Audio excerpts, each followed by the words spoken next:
Hello everyone, আজ বাড়িতে এসছে পমফ্লেট মাছ। আমাদের বাড়ির সদস্যরা কিন্তু পমফ্লেট মাছটা ফ্রাই খেতেই বেশি ভালোবাসে। শস্য বেটেও ভীষণ ভালো লাগে, পেঁয়াজ রসুন আদা বাটা দিয়েও খুব ভালো লাগে।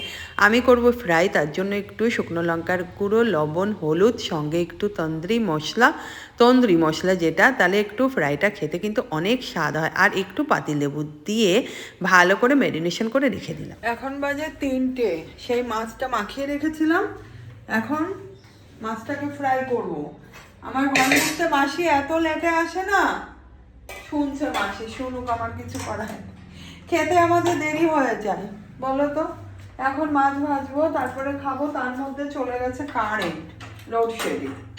মাছটা ভেজে নিই, তেল দেবো, তারপরে মাছ ভাজবো। বলো তো কি সমস্যা, 3টে বাজে এখনো খেতে পারলাম না, ঘর মুছে এখনো বাকি আছে। যাই হোক, মাছ ভাজতে ভাজতে অনেকটা মোছা হয়ে যাবে। মাছির ঘরটা কড়াতে দিয়ে দিচ্ছি তেলটা ছিল কালকে ফ্রাই করা হয়েছিল, পাঁপড় ভাজা হয়েছিল, সেই পাঁপড় ভাজার তেল।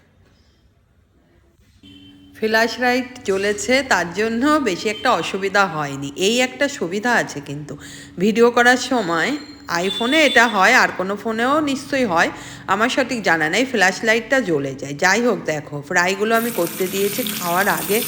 মানে ভাজলে কী হয়, গরম গরম খেতে কিন্তু স্বাদ একটা আলাদাই। আর আমাদের বাড়িতে আমার ছেলে মেয়েকে যতই তুমি আগে করে রাখো, ওরা ঠান্ডাই করে, ওদের গরম খেতেই পছন্দ।